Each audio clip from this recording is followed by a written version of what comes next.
चलिए, तो यहाँ पर जैसे कि हर सोमवार को हम करते हैं आपके लिए एक फ़ंड की एनालिसिस लेकर आते हैं एक फ़ंड मैनेजर के साथ। तो आज हम बात करने वाले हैं बैंकिंग और फाइनेंशियल सर्विसेज फ़ंड पर, और टाटा के बैंकिंग फाइनेंशियल सर्विसेज फ़ंड पर बात करने के लिए Amey Sathe fund manager Tata mutual fund हमारे साथ जुड़ गए हैं। अमेय, बहुत बहुत स्वागत है आपका। और यहाँ पर सेक्टोरल फ़ंड की हम बात करेंगे, और न सिर्फ सेक्टोरल फ़ंड्स किस तरह के होते हैं और किस तरह से इसमें निवेश की रणनीति बनानी चाहिए, बल्कि बैंकिंग और फाइनेंशियल सेक्टर में भी किस तरह की तब्दीलियाँ हम आती हुई देख रहे हैं और आपकी क्या रणनीति है फ़ंड को लेकर, इस पर बात होगी हमें। तो चलिए शुरुआत करती हूँ मैं। बीएफएसआई सेक्टर, जहाँ पर हम कहते हैं कि निवेशकों का जो एक्सपोजर है वो भले ही आप एक लार्ज कैप के तौर पर देख लीजिए या और भी किसी कैटेगरी के तौर पर देख लीजिए, इस सेक्टर का एक्सपोजर अगर आप किसी म्यूचुअल फंड के ज़रिए ले रहे हैं हमें, तो वो मिलता ही है। उसके बावजूद भी आपको एक बैंकिंग या फाइनेंशियल सर्विसेज का फ़ंड अलग से क्यों रखना चाहिए पोर्टफोलियो में? मेरे को लगता है कि ये एक बहुत ही आम सवाल है जो शायद लोगों के जहन में आ जाए। बताएं। Thanks for having me in the show. तो जो आपने बात बोली कि बैंकिंग फंड के काफी सारे स्टॉक्स लार्ज कैप और डाइवर्सिफाइड फंड में अवेलेबल रहते हैं, बट मेरा ये मानना है कि जब इकोनॉमी अच्छी करती है तब काफी सारे छोटे बैंक्स और छोटे NBFC HFC mid size banks NBFC HFC they also do very well, and that exposure one can get only through thematic और सेक्टर फंड। इनफैक्ट अगर आप देखोगे कोई भी डाइवर्सिफाइड फंड, उसमें normally you will see top के 4-5 banks NBFC HFC रहेंगे, but उसके बाद जो जो इकोसिस्टम है बीएफएसआई का, वो आपको काफी कम देखने को मिलता है। एंड बीएफएसआई में आपको वो एक्सपोजर, बीएफएसआई सेक्टर फंड में आपको वो एक्सपोजर भी अच्छा खासा मिलता है। Not only that, it's not just a lending business that we buy. We also buy non-lending business, जहाँ पे हम लोग को पास जनरल इंश्योरेंस कंपनीज है, लाइफ इंश्योरेंस कंपनीज है, similarly some of the asset management companies है और रेटिंग एजेंसीज है। सो ये काफी वाइड इन्वेस्टमेंट यूनिवर्स है बीएफएसआई का, जो एक्सपोजर आपको सेक्टर फंड से ही मिलता है, जो आपको डाइवर्सिफाइड फंड में दिखने को ज्यादा मिलता नहीं है।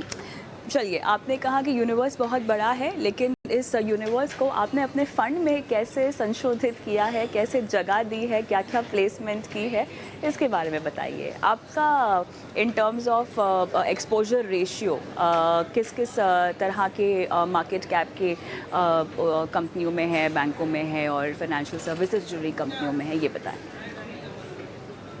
Definitely. So, what we have done, especially past 1.5 years or 2 years, हम लोग को एक चीज दिख रही थी, जैसे इकोनॉमी कोविड के बाद जो रिकवर हो रही थी, हम लोगों ने चीज नोटिस की, वो थी कि जो इंट्रिंसिक वैल्यू है बिजनेसेस की वर्सेस उनका वैल्यूएशन, उसमें काफी बड़ा गैप था। इनफैक्ट काफी सारे businesses were trading at a very very cheap valuation और discount to their intrinsic value. तो इनफैक्ट लास्ट 2 इयर्स में हम लोग ने काफी सारे mid cap small cap banks NBFC HFC और any other non lending business also fund में लिए थे, जो हम लोग के फंड के लिए भी काफी हेल्पफुल रहा। एंड वहां पे हम लोग ने ये देखा कि अर्निंग ग्रोथ काफी स्ट्रांग आई, उसके बाद वैल्यूएशन आपके फेवर में थे, तो काफी सारा हेल्प आपको री रेटिंग से भी मिल गया। तो लास्ट 1.5-2 साल काफी सारा फोकस ये वैल्यूएशन री रेटिंग पे था। ऑब्वियसली अभी एट दिस पॉइंट मार्केट इतना चला है, काफी स्ट्रॉन्ग रैली भी आई है सेक्टर में, तो जो वैल्यूएशन का कंफर्ट था, जो अट्रैक्टिवनेस और चीपनेस था वैल्यूएशन का, वो अभी ज्यादा हद तक बचा नहीं है। इनफैक्ट अपॉर्चुनिटीज अभी काफी सारे लिमिटेड हो गए, जहां पे हम लोग बोल सकते हैं कि चीप वैल्यूएशन है, बट अभी भी काफी सारे स्टॉक्स का बीएफएसआई स्पेस में valuation is still reasonable. Many stocks are still trading below their 5-year average or 10-year average, and most other stocks are trading below Nifty valuation in terms of PE ratio if you look at.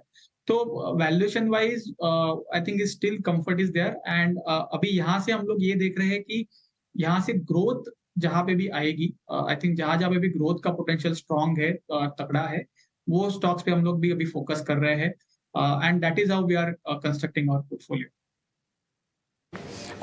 हमें एक चीज़ जो शायद आपके fund में आप इसको समझाना चाहें, लार्ज कैप का एक्सपोजर लगभग 64.3% के आसपास है, मिड कैप कंपनियों में 11.4% के आसपास, और स्मॉल कैप में थोड़ा सा जो निवेश है वो ज़्यादा है, 24.1% के आसपास। कोई ख़ास वजह आपने स्मॉल कैप को थोड़ा सा और हैवी रखा है और मिड कैप को नहीं? तो एक पॉइंट ये था कि mid cap and small cap का जो वैल्यूएशन था वो काफी सस्ता था। जब हम लोगों ने ये पोजीशन बिल्ड की अराउंड से 18 मंथ्स 24 मंथ्स बैक, तभी ये सबका वैल्यूएशन बहुत सस्ता था। तो वो एक रीजन था कि to increase exposure to mid cap and small cap names. But as and when we see कि वैल्यूएशन फुल हो रहा है किसी कंपनी का, और अर्निंग्स में भी हम लोग को दिख रहा है कि ज्यादा सरप्राइज नहीं है, और अर्निंग ग्रोथ काफी हद तक नॉर्मलाइज हो रहे हैं, तो हम लोग उस स्टॉक को normally then we replace it with a stock where we see a better upside. तो लास्ट 2 साल का जो आप देख रहे हो, जो इंक्रीज हम लोगों ने किया है स्मॉल कैप में, one of the reason was that valuation was extremely attractive, and along with that earnings growth also was very promising, and more or less जो भी holdings हम लोग के फंड में है, काफी सारे नेम्स ने काफी healthy earning growth, EPS growth deliver भी किया है, and that is why their the proportion has also gone up because those stocks have also done reasonably well compared to large cap. हमें ये बताइए हमें, क्योंकि हम केवल एक बीएफएसआई फ़ंड की यहाँ पर बात कर रहे हैं, और ऐसे में मुझे एक फ़ंड मैनेजर के रोल को समझना है आपके लिए, क्योंकि ये एक केंद्रित सेक्टर है, आपका पूरा फोकस इसी सेक्टर और इसी सेक्टर से जुड़ी कंपनियों पर होगा। In terms of universe, in terms of choice picking, आपके पास कितनी फ्लेक्सिबिलिटी है, और अपसाइड्स डाउनसाइड्स क्या है यहाँ पर? तो BFSI as a sector is link to economy. अगर आपने देखा होगा कि लास्ट 1 ईयर परफॉर्मेंस, उसके पहले BFSI फंड्स का परफॉर्मेंस काफी एवरेज और बिलो एवरेज रहा है। उसका रीजन ये भी है कि economy also went through its own challenges. आपने देखा होगा लास्ट 4-5 साल में economy had lot of issues. We had covid, before covid we had some of the large institution defaulting, so it went through lot of shocks, and because of which you also saw BFSI sector sort of struggling to do well. And as economy does well, you are again seeing a BFSI sector now doing well. So in terms of upside or in terms of improvement, I always believe that if economy pay you have a view that economy will grow at say 6.5-7% CAGR without any shocks, तो एक sector जो सबसे ज्यादा benefit होता है वो BFSI होता है, because credit to GDP ratio और you look at any other parameter for banking system related, India ka penetration is significantly low compared to say developing economies or some of the developed economies also. So clearly potential wise, I think BFSI has huge potential. We have a very long way to go, and it's a clear cut direct proxy to economy doing well.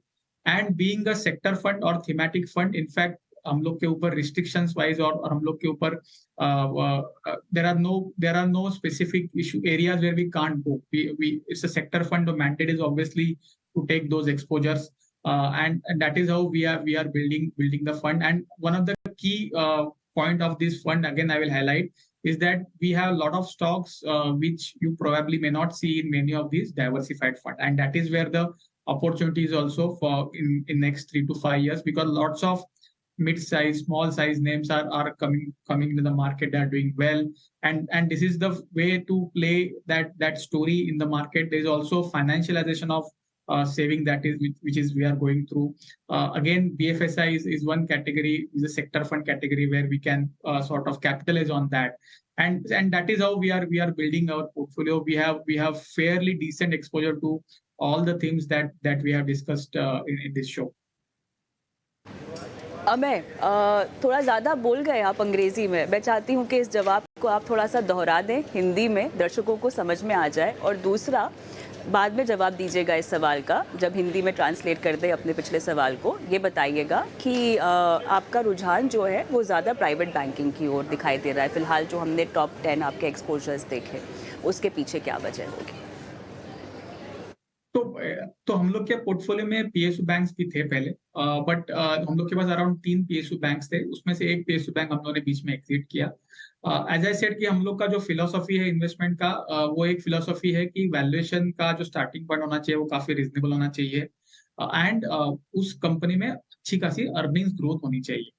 तो जैसे जैसे जहाँ पे भी हम लोग को लगता है कि वैल्यूएशन फुल हो गया है, कि यहाँ से भी वैल्यूएशन रीरेटिंग का अपसाइड ज्यादा मीनिंगफुल है नहीं, और हम लोग को लग रहा है कि अर्निंग ग्रोथ अभी यहाँ से नॉर्मलाइज हो जाएगी, तो भी नॉर्मली उस एक्सपोजर को थोड़ा कम करते हैं। And that is why some of the PSU आप जो देख रहे हो कि प्रोबेबली हम लोगों ने थोड़ा PSU बैंक का एक्सपोजर इसीलिए कट किया था कि हम लोग को अभी ये लग रहा है कि यहाँ से प्रोबेबली 1 or 2 क्वार्टर्स जो है जहाँ पे PSU banks will show very good numbers, but उसके बाद ग्रोथ काफी नॉर्मलाइज हो जाएगी, earning growth will be pretty in sync with what आपकी लोन ग्रोथ रहेगी। एंड वैल्यूएशन वाइज भी अभी इतना कंफर्ट रहा नहीं जो प्रोबेबली एक साल पहले था। तो दैट इसलिए प्राइवेट बैंक्स का एक्सपोजर ज्यादा है। और दूसरा ये भी रीजन है कि प्राइवेट बैंक्स और प्राइवेट प्लेयर्स नॉर्मली वो लोग मार्केट शेयर भी गेन करते हैं। And obviously the businesses or the managements are obviously more growth focused, तो इस वो भी एक हेल्प हो जाती है अच्छे नंबर्स दिखाने में।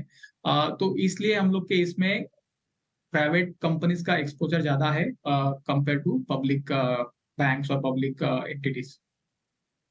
अबे अभी जो फिलहाल अर्निंग सीजन हम देख रहे हैं और जो नतीजे अब आने शुरू हो रहे हैं, मुझे बताएं क्या पीएसयू बैंकिंग स्पेस, क्या प्राइवेट बैंकिंग स्पेस के आगे निकल सकती है नतीजों के आधार पर, और क्या ऐसा हो सकता है कि आने वाली तिमाहियों में, आप तो वैसे अपनी सेक्टर एलोकेशन को शफल करते ही है, स्टॉक एलोकेशन को आप शफल करते ही हैं, लेकिन क्या आपका रुझान पीएसयू बैंकिंग की ओर ज़्यादा बढ़ सकता है? बिकॉज बस यही है कि पीएसयू बैंकिंग के जो नतीजे हैं वो काफ़ी दमदार रहने की संभावना है। अगर हम लोग नतीजों की बात करें तो मेरा ये मानना है कि I think private as well as PSU सबके नंबर्स काफी अच्छे ही आएंगे। बिकॉज अगर आप क्रेडिट ग्रोथ देखोगे तो सिस्टम का क्रेडिट ग्रोथ है around 15.5-16%, which is a very decent credit growth. तो उतना आपका लोन ग्रोथ आ जाएगा broadly. There could be some bit of a pressure on margin because funding cost ऊपर जा रही है, तो थोड़ा मार्जिन पे प्रेशर आ सकता है क्यू ऑन क्यू बेसिस पे। लेकिन प्रोविजनिंग कॉस्ट ये साल भी गिरेगी, काफी सारे प्लेयर्स की गिरेगी, एंड उसके वजह से आपकी प्रॉफिट ग्रोथ काफी अच्छी आएगी। ये 2-3 क्वार्टर हम लोग का मानना है कि सबके नंबर्स काफी अच्छे आएंगे। काफी सारे लार्ज बैंकों के नंबर्स पहले से ही अच्छे आ रहे थे। लास्ट अगर आप देखोगे लास्ट 4 क्वार्टर से ही काफी सारे लार्ज बैंक्स के नंबर अच्छे आ रहे थे। अभी मिड कैप और जो स्मॉल कैप नेम्स है वो भी नंबर्स में काफी अच्छे इंप्रूवमेंट दिखाएंगे, एंड उनके लिए प्रोविजनिंग डिक्लाइन काफी शार्प रहेगी ये साल। एंड दैट इज वेयर हम लोग को लग रहा है कि अपॉर्चुनिटी सेट इन्वेस्टर्स के लिए रहेगा।